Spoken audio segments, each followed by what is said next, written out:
So guys it's high time now. ये basically वो है जो सब लोग कहते हैं कि डीमोटिवेशन हो रहा है या मोटिवेशन नहीं आ रहा है। सो मैं ये वीडियो पर्टिकुलरली उसी के लिए बना रही हूँ कि अगर आपको डीमोटिवेशन हो रहा है तो आप सबसे पहले ये समझिए कि ये कोई एबनॉर्मल चीज़ नहीं है। ठीक है, डीमोटिवेशन होना is a proof that you are human. ठीक है, you belong to Homo sapiens. ये है प्रूफ डीमोटिवेशन। आप इसको मान के चलिए। ये मतलब ऐसी कोई अलग सी चीज़ नहीं है कि सिर्फ आप ही के साथ हो रही हो और किसी के साथ नहीं हो रही होगी। दूसरी चीज़ है, ये जो चीज़ है ना, ये पार्ट ऑफ जर्नी है। आपको इसको फेस करना पड़ेगा। आप मतलब सोच के बैठ नहीं सकते हैं। अब सपोज करिए आपका मन नहीं कर रहा है पढ़ने का। ठीक है, तो अगर आपका मन जैसे होता है ना कि बिल्कुल क्यों नहीं कर रहा है, पहले आप ये सोचिए। हो सकता है आपने कुछ सोचा हो, आप वो नहीं पूरा हो पाया हो आपका, इसलिए आपका मन नहीं कर रहा है पढ़ने का। या ऐसा हो सकता है कि मतलब कोई टेंशन हो, कोई कुछ भी टेंशन हो सकती है, घर में टेंशन हो सकती है, कोई बात हो सकती है जो आपके दिमाग में पिंच कर रही है। तो आप क्या करिए, उसको किसी से शेयर करिए। उसको किसी से शेयर करिए, अपने दिमाग से वो बात निकालिए। और अगर आपका टारगेट नहीं पूरा हो पाया तो आप रीस्टार्ट करिए, फिर से छोटा छोटा टारगेट बनाइए, छोटा गोल बनाइए, उसको कंप्लीट करने की कोशिश करिए। प्रॉब्लम का सल्यूशन ढूंढिए। ठीक है, एक ये मान लीजिए आपको ये वीडियो मिल गई, आपने ये देख ली, आपकी प्रॉब्लम सॉल्व हो गई। लेकिन अभी भी तो बहुत सारे लोग हैं जो उसी में जूझ रहे होंगे। ज़रूरी नहीं है सबको मिल जाए वीडियो और सबको इंस्टेंटली समझ में आ जाए। तो कहने का मतलब है कि आपकी प्रॉब्लम का सल्यूशन ढूंढने आपको कोई आगे पर्टिकुलरली ऐसा नहीं कहेगा कि अच्छा क्या तुम्हारे पास प्रॉब्लम है, चलो मैं उसको सॉल्व करता हूँ। ऐसा नहीं होता है। बहुत ही कम लोगों के साथ ऐसा होता होगा। जनरली ऐसा नहीं होता है। आपकी प्रॉब्लम है, आपको ही समझना पड़ेगा, आपको ही सल्यूशन देखना पड़ेगा। ठीक है, और अगर आपके पास कोई नहीं है तो बहुत ही अच्छी चीज़ है। आप मतलब एक छोटी सी डायरी लीजिए, उसमें जो भी थॉट्स आपके आते हैं आप वो लिखिए। छोटी डायरी इन द सेंस, एक मिनट, ये इतनी छोटी। ठीक है, इतनी छोटी आप ले लीजिए, ये आपको 20 रुपीज़ की मिल जाएगी। और आप इसमें लिखिए जो भी आपको मतलब आप 10 मिनट बैठे, बहुत टेंशन हो रही थी, मार्क्स नहीं आए, गुस्सा आ रहा था खुद के ऊपर, ये तो पढ़ा था फिर भी नहीं कर पाए, लिखते जाइए। ठीक है, अब नहीं करना है, क्या सोचा था, क्या सोचा है करना, क्या कैसे देख रहे थे आप अपने आप को, क्या बनना चाहते हैं, किस हिसाब से करना चाहते हैं, एवरीथिंग आप उसमें लिखिए जो भी आपके माइंड में चलता है। कुल मिला के कि माइंड को ओवर स्ट्रेस मत करिए। ठीक है, जो भी चीज़ आपके माइंड में है लिखिए। अंडर एस्टिमेट करना ठीक है, हमेशा ये नहीं कि एकदम आप यही बताएं कि तुम तो बिल्कुल बेस्ट कर रहे हो, अगर आपके 700 आ रहे हैं तो बस मतलब क्या ही बात कर रहे हो। इस तरीके से अपने आप को ओवर मतलब वो मत कर दीजिए, अंडर एस्टिमेट करिए। अच्छा होता है, मतलब प्रूव होता है, लेकिन ओवर अंडर एस्टिमेट मत करिए कि कुछ आता ही नहीं है। अब 600 मार्क्स आ रहे हैं तो भी आप कह रहे हो कुछ आता ही नहीं है, 600 आ रहे हैं।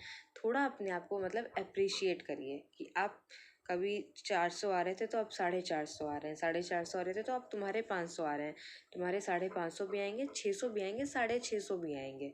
ठीक है, इस तरीके से अप्रिशिएट करिए, क्योंकि जनरली ये सब करने और कोई नहीं आएगा।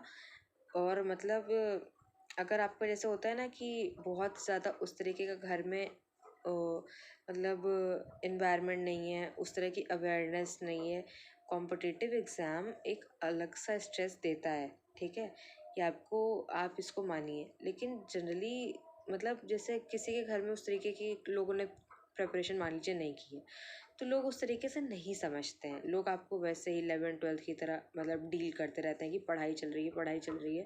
लेकिन कभी कभी माइंड ओवर स्ट्रेस हो जाता है। हर बच्चा एक ही तरीके का नहीं होता। कुछ लोग बहुत चिल रहते हैं, फ़र्क नहीं पड़ता, उस तरीके का होता है, लेट गो कर देते हैं। और कुछ लोगों के साथ नहीं होता है। तो क्या इसमें बहुत अलग बात है, मतलब क्या बहुत ख़राब बात है? इसमें कोई ख़राब बात नहीं है, सब लोग डिफरेंट है ना, तो अलग अलग ही तो होंगी चीज़ें, एक ही तरीके से कैसे हो जाएंगी? तो मानिए आप नहीं चिल रह पाते हैं, कोई बात नहीं, मैं भी नहीं रह पाती थी, मुझे भी स्ट्रेस हो जाता था। तो इसमें क्या कोई बुरी बात है, कोई बहुत ही इसको क्या सही नहीं कर सकते, ऐसा नहीं है, इसको कंट्रोल करना ज़रूरी है ना। तो आप अपनी डायरी में अपनी चीज़ें लिखिए, अपने आप को रीसेट करिए, रीस्टार्ट करिए। डीमोटिवेट होना ये प्रूफ है कि आप ह्यूमन है, लेकिन इस चीज़ को अपने ऊपर हावी देने होने वाला नहीं है, अब टाइम नहीं है, ठीक है। तो आप अपने आप को थोड़ा खुद मोटिवेट करिए। और मिडिल क्लास फैमिलीज़ में ऐसा नहीं होता है कि आपको बहुत बड़ा काउंसलिंग सेशन दिया जाता हो, बैठा के पूरा वो किया जाता हो कि नहीं मतलब बिल्कुल ये नहीं करना है, और ऐसा नहीं होता है। मतलब बहुत सारी चीज़ें होती हैं, होती रहती हैं, ठीक है। तो उससे आपको खुद डील करना है। और बस पता है पार्ट क्या होता है, जब आप बहुत कर रहे होते हो और तब वो ना हो रहा होता हो, तो वो भी एक मतलब एक मैं ये कहूँगी एक साइन होता है। जब बहुत चीज़ें डिफ़िकल्ट हो रही हो ना, तो आप ये समझ लेना कि बहुत कुछ अच्छा होने वाला है। तो मतलब ऐसा लग रहा हो कि अब एक के बाद एक कब ख़त्म होगा, तो जब वो बहुत अच्छा रिज़ल्ट आएगा ना, वो तभी ख़त्म होता है, ठीक है। ये मेरा पर्सनल एक्सपीरियंस है। और दूसरी बात है कि आप जो भी पढ़ते हो, आप भगवत गीता पढ़ते हो, कुरान पढ़ते हो, आप 5 मिनट दो। 24 घंटे हैं, 5 मिनट तो दे सकते हो, ठीक है। लाइफ की सर्टेनिटी मतलब ये ऐसा नहीं है कि बहुत कुछ अलग बात कह रही हूँ, ये सबको पता है। But I still don't know कि बहुत लोग ध्यान नहीं देते हैं। आपको नहीं पता है, किसी की लाइफ की सर्टेनिटी नहीं है। बट जिस गॉड ने हमें इतना, अगर आप नहीं मानते हो, अच्छा आप बोलोगे कि मैं नहीं मानता गॉड को, कोई बात नहीं, आप कुछ तो मानते होगे।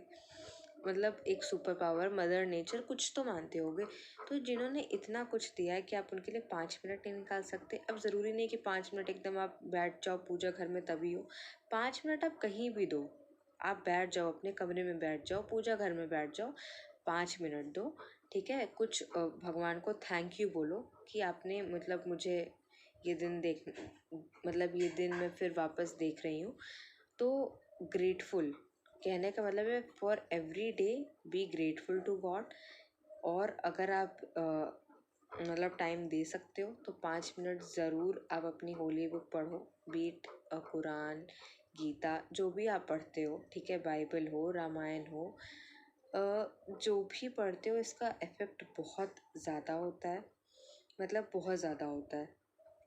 नहीं पढ़ सकते आप गीता, कोई बात नहीं, हनुमान चालीसा सब लोग पढ़ते होंगे, वो आपको याद रहती होगी। नहीं कर सकते आप मतलब मॉर्निंग फज्र की नमाज, तो आप कुछ जो आप कर पा रहे हो इजली, आप वो कर लो। कहने का मतलब है कि इन वर्ड्स का अरेंजमेंट ऐसा होता है कि आपका थोड़ा आईक्यू बढ़ता है, थोड़ा आपके अंदर कामनेस आती है। 5 मिनट दो आप, 5 मिनट तो कह सकते हो थैंक यू, ठीक है। तो उससे लेकिन इफ़ेक्ट बहुत आएगा। ये जो है ना प्रॉब्लम डीमोटिवेशन वाली, आपको उससे बहुत सारी चीज़ें सीखने को मिलेंगी। आप जब दो दो लाइन पढ़ोगे ना, एक एक पेज का टारगेट रख लो कि एक पेज पढ़ेंगे, उससे आपको इतनी सारी मतलब वंडरफुल चीज़ें मिलेंगी। और एक पेज पढ़ने में आपको लगेगा 5 मिनट से लेके 10 मिनट, ठीक है।